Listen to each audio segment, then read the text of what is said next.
Bienvenue, si vous nous rejoignez à l'instant sur Chaîne Inter, nous sommes bel et bien en direct jusqu'à 13h pour le Carrefour de Chaîne Inter, l'émission qui vous informe de tout, presque de tout ce qui se passe auprès de chez vous et dans le monde. Je vous le disais en début d'émission, nous recevons aujourd'hui le docteur Mounir Miko, réanimateur, spécialiste en anesthésie réanimation. Docteur, bonjour et merci de répondre à notre invitation.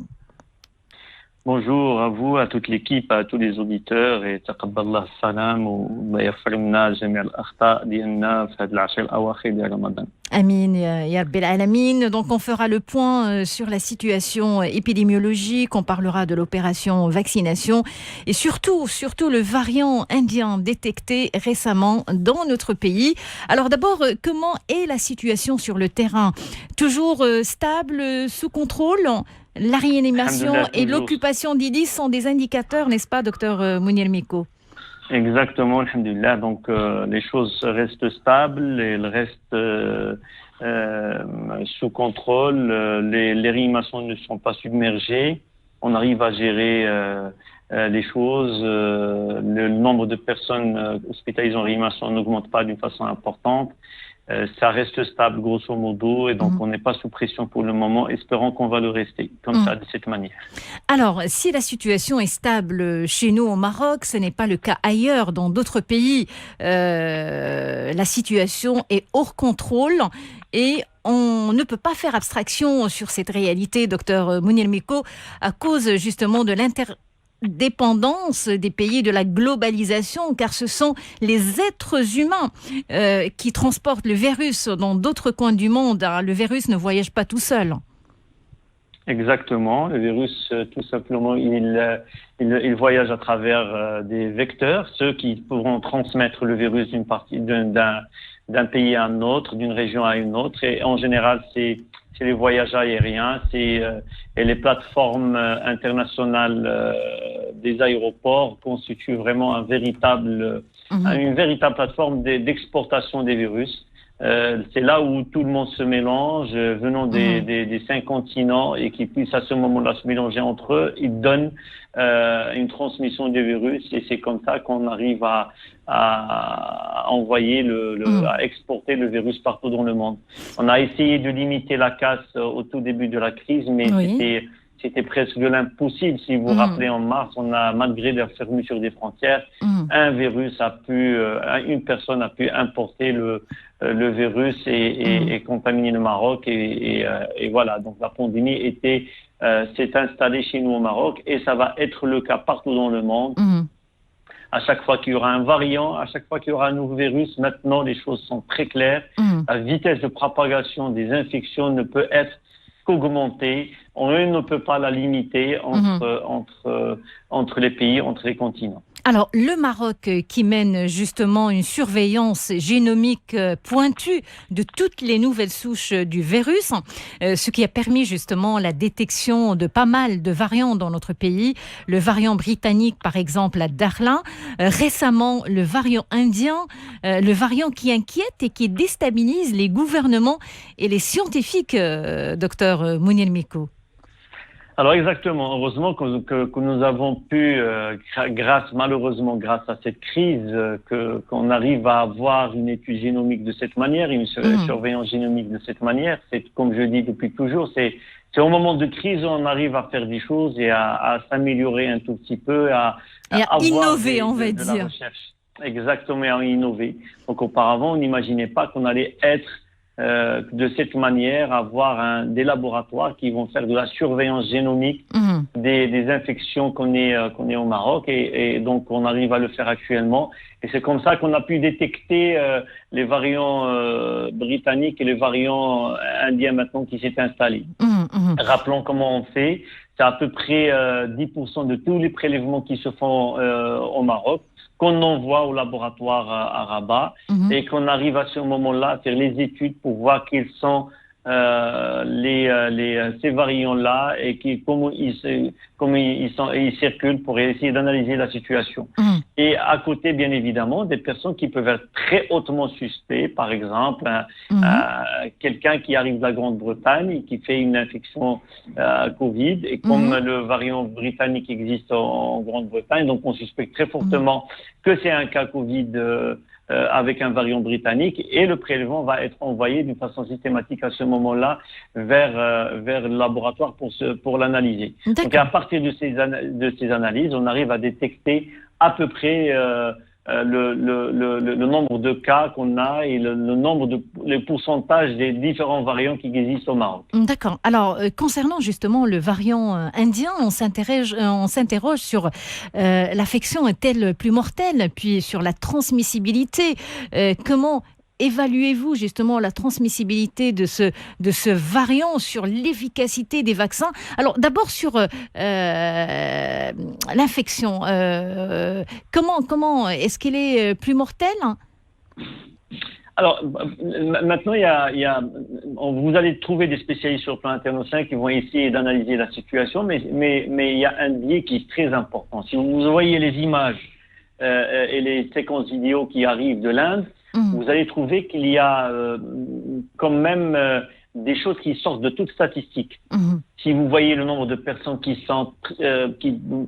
qui on traite dans la rue, qu'on traite dans les voitures, dans les ambulances, et qui n'ont aucune place dans les hôpitaux, et qui meurent de la même manière dans les rues, chez eux à domicile, c'est très difficile à ce moment-là d'avoir une cartographie réelle de ce qui existe sur le plan épidémiologique et statistique en Inde actuellement. Donc pour dire la contagiosité, la mortalité élevée, etc., il faudrait qu'on ait des statistiques qui sont valables.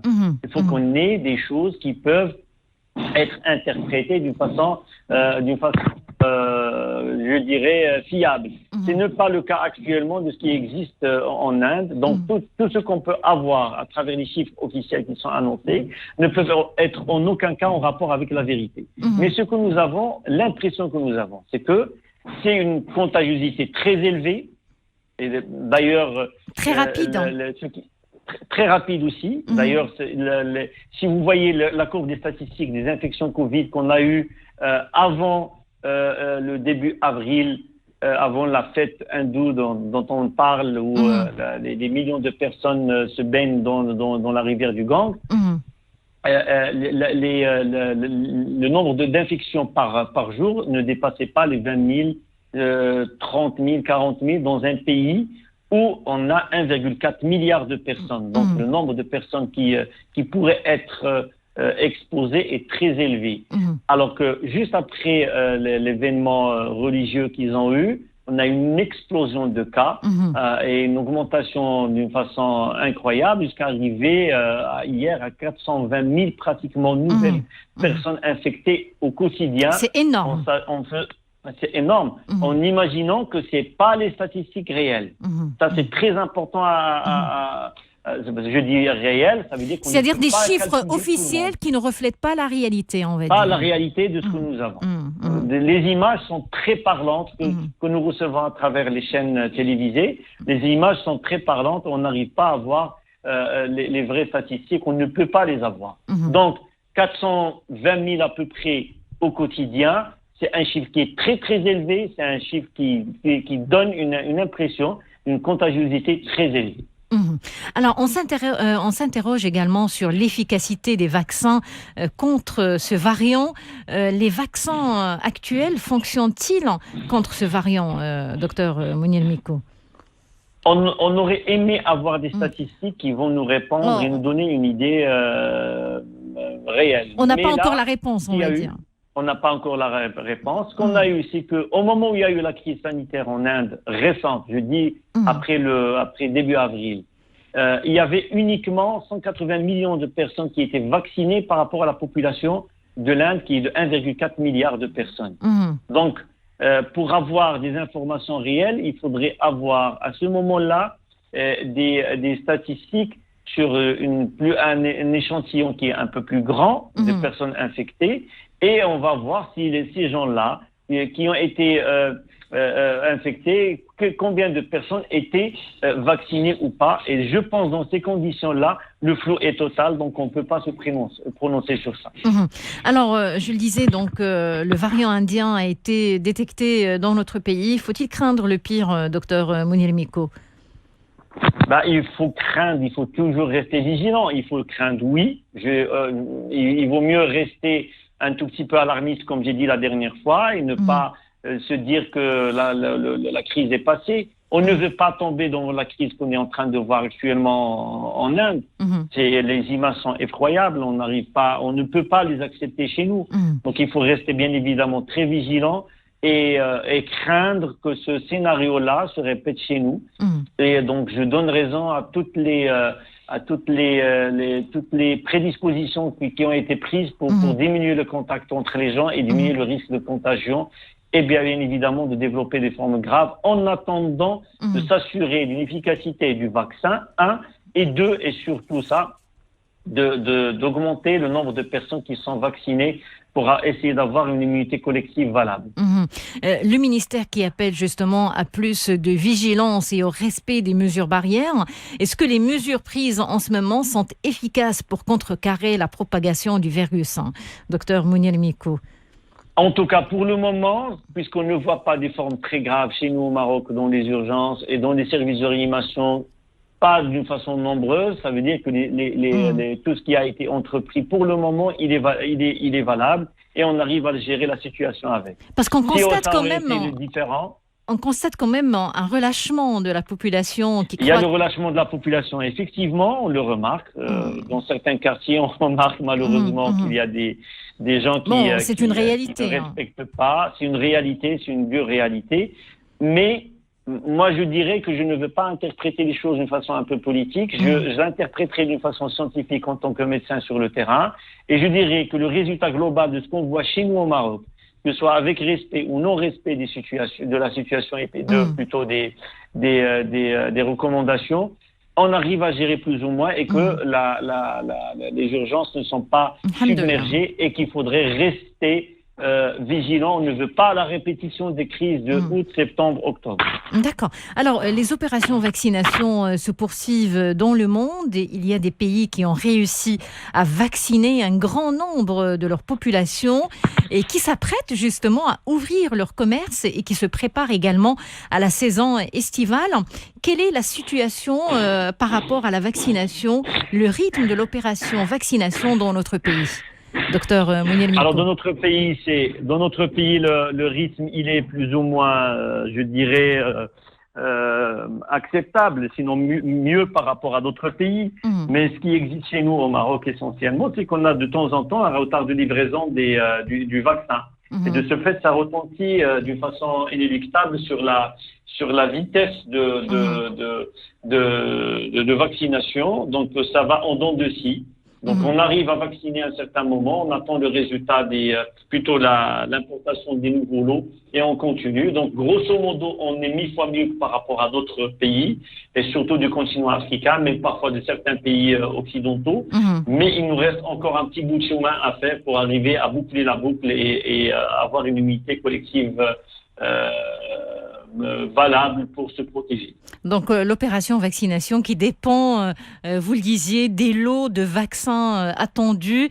Nous sommes à la merci du marché international, docteur. Effectivement, il y a quelque chose qui est très important, qui vient d'arriver, une nouvelle qui vient de tomber hier soir aux environs de 22 heures.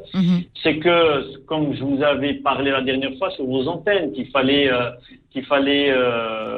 une collaboration internationale pour essayer de généraliser la vaccination sur le plan mondial, parce que même si les pays occidentaux arrivent à vacciner leur population d'une façon globale, on n'est pas à l'abri, parce que dans un autre pays qui n'est pas vacciné, où la vaccination n'est pas généralisée, il pourrait y avoir l'apparition de nouveaux variants qui pourront contaminer par la suite les pays occidentaux et qui pourraient, je dirais bien conditionnel, qui pourraient échapper à la vaccination déjà réalisée dans ces pays-là.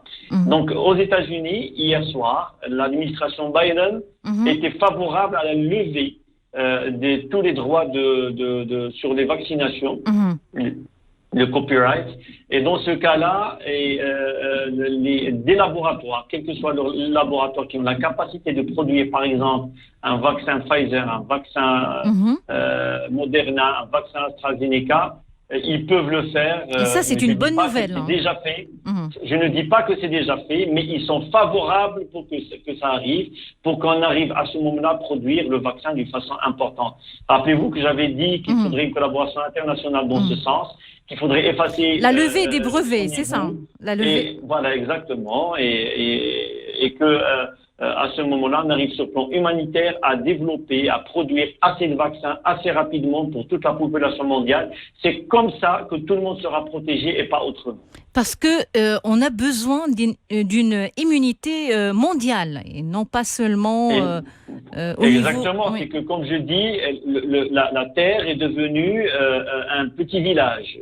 C'est pas du tout maintenant des continents qui sont séparés où la circulation elle est limitée. C'est pas des États ou des régions qui sont qui arrivent à rester complètement isolés par rapport aux autres. Maintenant, actuellement, c'est la Terre est un petit village et de ce fait, tout ce qui arrive n'importe où va être transmis dans l'autre extrême partie de la Terre. Et donc, il faut travailler dans ce sens. Il faut que les États et réalisent ce point-là qui est très important et qu'on s'éloigne du nationalisme sur ce terrain-là de la vaccination et qu'on s'occupe de la terre entière et de la vaccination de la population mondiale. Alors, justement, la fête de l'Eid est dans une semaine, Inch'Allah. Alors, qu'est-ce que vous avez envie de dire aux Marocains pour éviter justement la catastrophe de Eid al-Adha? Alors, il y a eu quelque chose de très important, c'est malheureusement l'événement de l'Eid al-Kbir de l'année dernière. Quand je me rappelle ce qui s'est passé dans les souks, et qu'il y avait quelque chose de très important à prévoir à ce moment-là, qu'on n'a pas pu prévoir, je dirais qu'il faut faire très très attention pendant la même période, ça veut dire l'Eid Israël de cette année. La circulation des gens, la protection des plus âgés, la protection des gens qui sont, je dirais, qui portent des maladies, doit être primordiale. Je ne peux pas être à la place du gouvernement et dire est-ce qu'il faudrait laisser libre circulation des gens ou pas. Ça, c'est une question qui est très politique et que le côté médical pur et statistique n'est pas le seul intervenant dans l'affaire. Mais ce qui est très important qu'il faudrait respecter, c'est qu'il faut, là, si on a à bouger, si on a à voyager entre les villes, si on a à partir voir des personnes ailleurs que dans les villes où on travaille, si on a le droit de visite pour... Docteur Mounir Miko, vous restez avec nous, on vous retrouve juste après l'appel à la prière. Restez avec nous.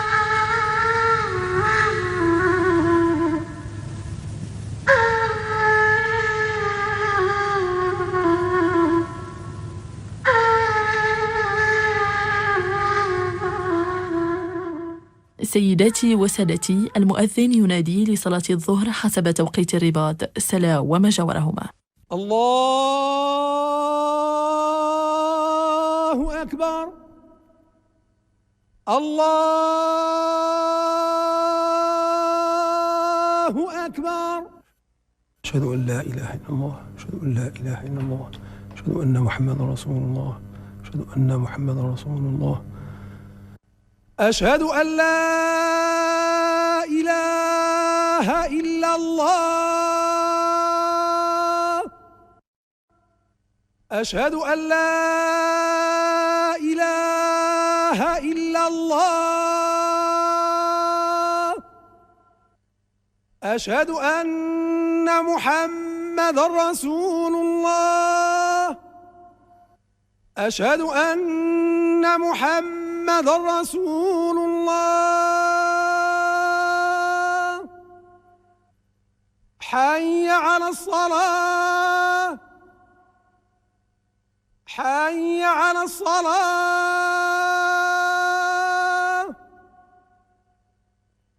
حي على الفلاح،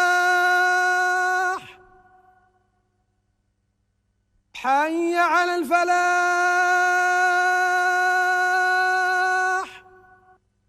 الله أكبر الله أكبر لا إله إلا الله. نودي لصلاة الظهر حسب توقيت الرباط سلا وما جاورهما.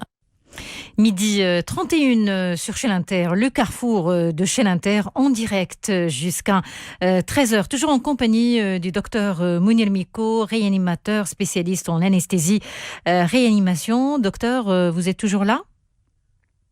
Docteur Mounir Miko, vous êtes là? Docteur? Je suis là. Oui, vous êtes là. Alors justement, on parlait de Eid al-Fitr. Vous le disiez, des précautions s'imposent justement pour éviter une catastrophe.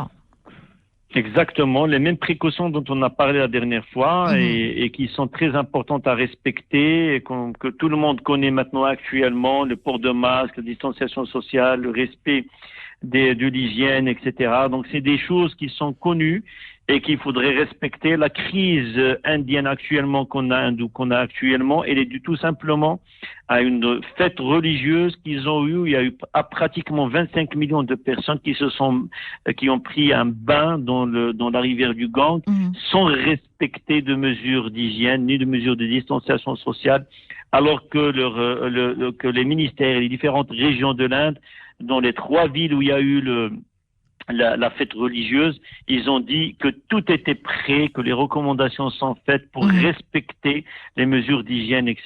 Donc maintenant, la responsabilité politique, il est ailleurs, mais il n'est pas de chez nous, mais c'est pas chez moi en tout cas. Mais si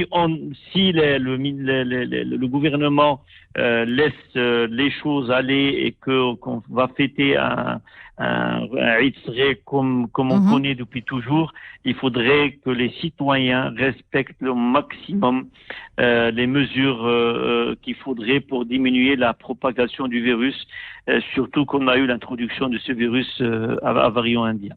Alors, un point tout aussi important, docteur Mounir Miko, celui de l'origine du virus. On s'interroge justement sur l'origine du virus, surtout ces derniers jours. On ne saura jamais l'origine du virus, mais la piste du labo est prise au sérieux. On parle d'un accident de laboratoire. C'est possible, mais la Chine ne pourra jamais avouer ça si c'est le cas, parce que ça serait pour elle, sur plan international, une reconnaissance d'une faute entre guillemets, que plusieurs États pourraient porter plainte sur plan international contre la Chine et lui faire payer le prix sur plan politique et économique. Donc, le sanitaire est devenu un instrument géopolitique extrêmement puissant. Exactement. Donc maintenant, pour que si c'est le cas, je dirais au conditionnel, si c'était un accident dû à un échappement du virus par accident d'un laboratoire P4, la Chine ne laissera jamais l'information pour qu'elle soit vérifiée. Et donc, on ne saura jamais exactement ce qui s'est passé. Maintenant, quel est le grand intérêt, à part sur le plan géopolitique, de savoir exactement quelle est la vraie cause. L'intérêt, le plus grand intérêt, c'est que si c'est vraiment un virus qui vient des chauves-souris, si c'est pas le côté, comme j'ai dit, d'un échappement du laboratoire, si c'est des chauves-souris, et si on sait exactement la contamination du Pangola, exactement, chauve-souris, Pangola, et puis par la suite l'être humain, cette manière de faire circuler le virus devrait être à ce moment-là arrêtée, et qu'on ne devrait plus se comporter de la même manière en tant qu'être humain, et qu'il faudrait aller en respectant la vie sauvage, en respectant les forêts, et à chaque fois qu'on est en train de faire une déforestation et d'être en contact avec des souches de virus et de bactéries qui existent dans des régions qui sont inexploitées, où l'être humain n'est pas en contact de ces virus ou de ces bactéries, on risquera toujours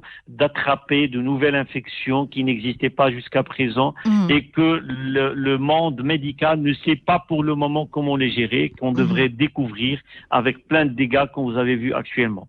Donc si c'est le cas d'une zoonose, comme on dit, on devrait respecter la nature et travailler sur ce plan. Si c'est le cas d'un échappement accidentel d'un laboratoire, ça c'est une autre manière de gérer la situation. Ça va dépendre beaucoup plus du côté géopolitique, comme on a dit, et des équilibres internationaux. Le sanitaire, donc, qui est devenu un instrument géopolitique extrêmement puissant, un terrain d'affrontement géopolitique. Alors, selon, par exemple, les Chinois, un virus provenant d'Amérique et les Américains qui accusent justement les Chinois d'avoir menti, d'avoir tardé à déclarer la pandémie, docteur Mounir Miko. Alors, écoutez, parce qu'on aurait pu agir vite.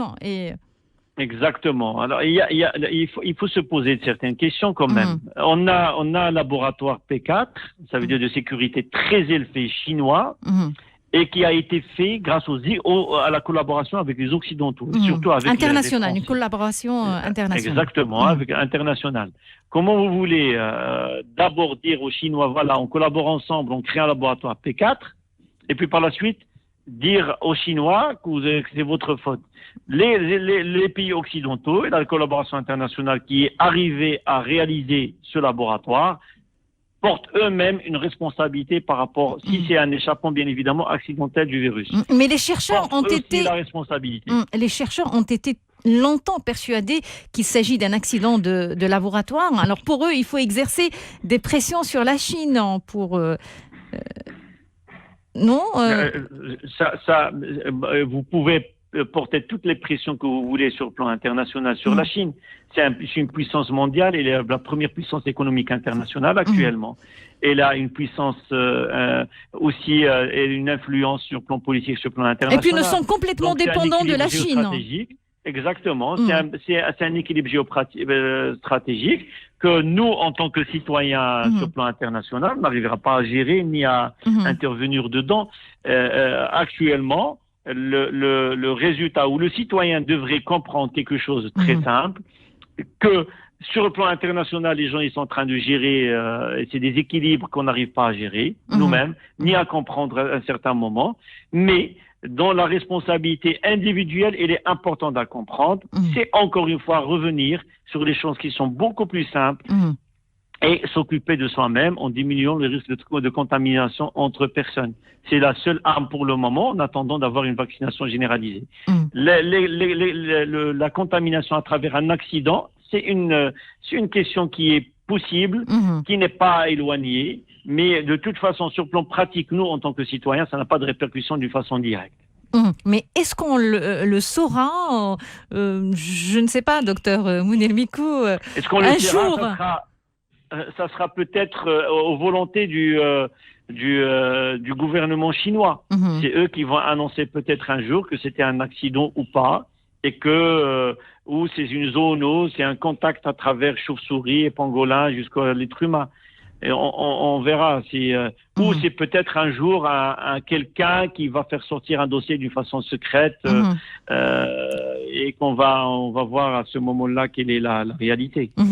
Alors le mot de la fin, docteur Mounir Miko, un message peut-être, des conseils peut-être. Un message d'espoir, un message de paix et de sincérité et de l'offrande d'inch'Allah ma'al ashir al-awakhir. Je préfère rester sur un bon message d'espoir, de miséricorde de la part de notre Dieu, qu'on arrive à gérer cette situation et que on arrive à tourner la page, Inch'Allah, bihawlillah, et qu'on retrouve notre vie habituelle. Il faut un peu de patience et ne pas lâcher prise sur ce point-là, en espérant de diminuer le cas de personnes infectées, le cas de personnes gravement malades, et que Rabbi Shafi Jami', Inch'Allah. Et vous restez optimiste quant à la saison estivale? Toujours rester optimiste, à travailler pour ça et espérant que les choses rentreront dans l'ordre, Inch'Allah. Merci beaucoup, docteur Mounir Miko. Je rappelle que vous êtes réanimateur spécialiste en anesthésie réanimation. Merci pour toutes ces précisions. On vous souhaite bon courage et Awaj al-Mbrouka. Merci beaucoup.